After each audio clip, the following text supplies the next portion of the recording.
Students, आज हम BA part second के प्रथम प्रश्न पत्र प्रमुख राज्य व्यवस्थाओं में जापान के मंत्रिमंडल और प्रधानमंत्री के बारे में अध्ययन करेंगे। जापान में कार्यपालिका शक्तियों को मंत्रिमंडल में निहित किया गया है। जापान में संसदात्मक शासन प्रणाली है। नाम मात्र की कार्यपालिका के रूप में राजा और वास्तविक कार्यपालिका के रूप में प्रधानमंत्री और उसका मंत्रिमंडल है। पहले से ही यहाँ मंत्रिमंडल को स्वीकार किया गया है। जैसे यानागा कहते हैं, कैबिनेट जापान की एक पुरानी संस्था है, परंतु कैबिनेट प्रणाली का सूत्रपात द्वितीय महायुद्ध के बाद हुआ है। द्वितीय महायुद्ध से पहले जापान में कैबिनेट की स्थिति बहुत दुर्बल थी और कैबिनेट तो था लेकिन राजा ही सर्वे सर्वा हुआ करता था। ये कैबिनेट एक परामर्शदात्री निकाय के रूप में ही काम करती थी। अनेक दबावों में रहकर इसे काम करना पड़ता था। लेकिन जो नया संविधान बना, उस संविधान ने कैबिनेट को एक शक्ति संपन्न स्थिति में पहुंचा दिया है। संविधान का 5वां अध्याय मंत्रिपरिषद से संबंधित है। देश की संपूर्ण प्रशासकीय शक्ति मंत्रिमंडल में निहित होगी। मंत्रिपरिषद का अध्यक्ष प्रधानमंत्री होगा तथा इसके अन्य सदस्यों की नियुक्ति कानून द्वारा निर्धारित उपबंधों के अनुसार होगी। प्रधानमंत्री तथा सभी मंत्री असैनिक नागरिक होने चाहिए, यानी कि सेना का कोई भी व्यक्ति प्रधानमंत्री और मंत्री पद प्राप्त नहीं हो सकता है। जापानी मंत्रिमंडल का जो कार्यकाल है उसकी कोई निश्चित अवधि नहीं है। डाइट के निचले सदन यानी प्रतिनिधि सदन के बहुमत के समर्थन तक यह अपने पद पर बना रहता है।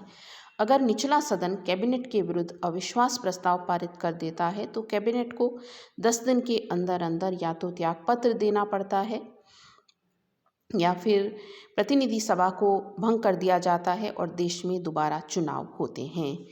कैबिनेट की कार्य प्रणाली के बारे में कह सकते हैं कि कैबिनेट का अध्यक्ष प्रधानमंत्री होता है और प्रधानमंत्री का कार्यकाल ही प्रधानमंत्री का कार्यालय ही सरकार का केंद्रीय कार्यालय प्रमुख रूप से होता है। कैबिनेट के वाद विवाद गोपनीय होते हैं और कार्यवाही प्रकाशित नहीं की जाती है। प्रधानमंत्री जब नहीं होता है तो उसकी अनुपस्थिति में उप प्रधानमंत्री इस मंत्रिमंडल की बैठक का सभापतित्व करता है। कैबिनेट की शक्तियां और कार्य अनुच्छेद 73 में कैबिनेट के कार्यों का वर्णन किया गया है।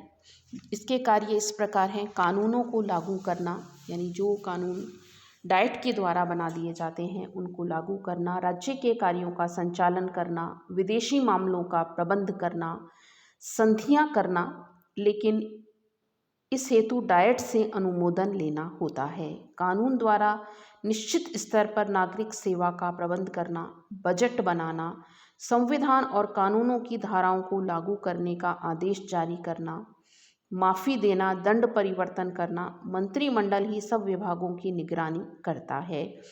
यदि निचले सदन को भंग कर दिया जाता है और किसी संकट की संभावना हो तो मंत्रिमंडल उच्च सदन की विशेष बैठक भी बुला सकता है।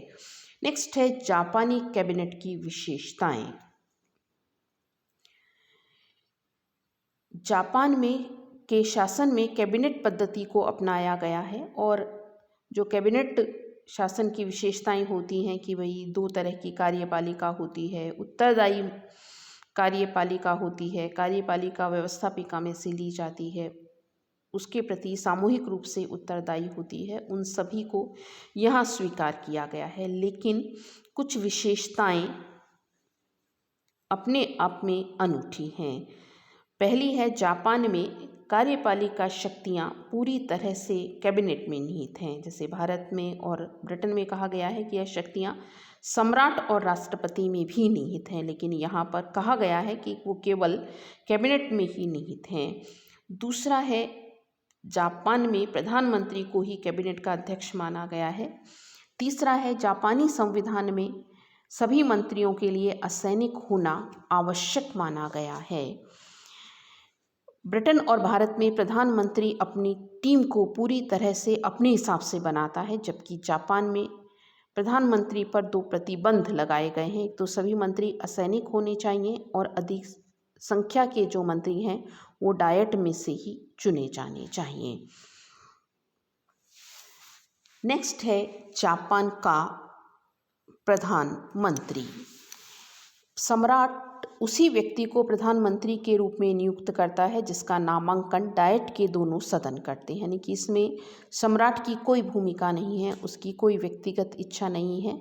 2 योग्यताएं निश्चित की गई हैं प्रधानमंत्री के लिए, उसे डायट का सदस्य होना चाहिए और उसे असैनिक होना चाहिए। जो पूर्ववर्ती विधान था उस विधान में प्रधानमंत्री की स्थिति सुदृढ़ नहीं थी, लेकिन वर्तमान संविधान के द्वारा इसकी स्थिति सुदृढ़ हो गई है। उसके कुछ कारण हैं। पहला है, संविधान ने समस्त कार्यकारिणी शक्ति कैबिनेट को दी है। दूसरा है, प्रधानमंत्री कैबिनेट का ही अध्यक्ष नहीं, डायट का भी नेता है और डायट बहुमत से प्रधानमंत्री को चुनती है। तीसरा है, वर्तमान संविधान के अंतर्गत प्रधानमंत्री का मंत्रिमंडल पर प्रभुत्व स्थापित कर दिया गया है। पूर्वगामी संविधान के अंतर्गत, जैसा यानागा कहते हैं, सम्राट को मंत्रिमंडल के सदस्य व्यक्तिगत रूप से तथा पृथक रूप से परामर्श देते थे। मंत्रिमंडल का सम्राट के प्रति सामूहिक उत्तरदायित्व नहीं था, इसीलिए प्रधानमंत्री की शक्ति कमज़ोर थी, लेकिन अब ऐसा नहीं है। प्रधानमंत्री की जो शक्तियां हैं वो इस प्रकार हैं। पहला है, मंत्रिमंडल संबंधी शक्ति। प्रधानमंत्री मंत्रियों की नियुक्ति करता है, सम्राट तो केवल मात्र उसकी पुष्टि करता है। प्रधानमंत्री ही मंत्रियों में काम का बंटवारा करता है, यानी विभागों का वितरण करता है। प्रधानमंत्री सरकार के सभी विभागों की निगरानी करता है और उनमें समन्वय स्थापित करता है। यदि कोई मंत्री प्रधानमंत्री से सहयोग न करे या उनके आदेशों अथवा निर्देशों का उल्लंघन करे तो प्रधानमंत्री उन्हें उनके पद से हटा सकता है। प्रधानमंत्री मंत्रिमंडल की अध्यक्षता करता है, वह ही यह निश्चय करता है कि मंत्रिमंडल की बैठक कब होगी। नेक्स्ट है, दल से संबंधित शक्तियां। प्रधानमंत्री शासन का प्रधान होने के साथ साथ बहुमत दल का नेता भी होता है, वह दल का प्रतीक होता है। आम चुनाव उसी के व्यक्तित्व को केंद्र बनाकर लड़ा जाता है। सम्राट और मंत्रिमंडल के बीच की कड़ी। प्रधानमंत्री सम्राट और मंत्रिमंडल के बीच की कड़ी है। प्रधानमंत्री जो भी सूचनाएं हैं वह सूचनाएं सम्राट तक देता है। डायट के नेता के रूप में कार्य। प्रधानमंत्री डायट का मुख्यतः प्रतिनिधि सदन का नेता होता है, वह डायट में महत्वपूर्ण विषय पर अंतिम रूप से नीति का स्रोत है। शासन की नीतियों से संबंधित अंतिम तथा महत्वपूर्ण भाषण प्रधानमंत्री का ही होता है। नियुक्ति पर अधिकार। प्रधानमंत्री के द्वारा उच्च राजनीतिक और प्रशासनिक पदों पर नियुक्तियां की जाती हैं। अंतर्राष्ट्रीय प्रतिनिधि। अंतर्राष्ट्रीय क्षेत्र में प्रधानमंत्री का महत्वपूर्ण स्थान है, वह वैदेशिक नीति पर पूर्ण नियंत्रण रखता है। इस संबंध में उसके शब्द अंतिम और अधिकृत माने जाते हैं। संकटकालीन अधिकार।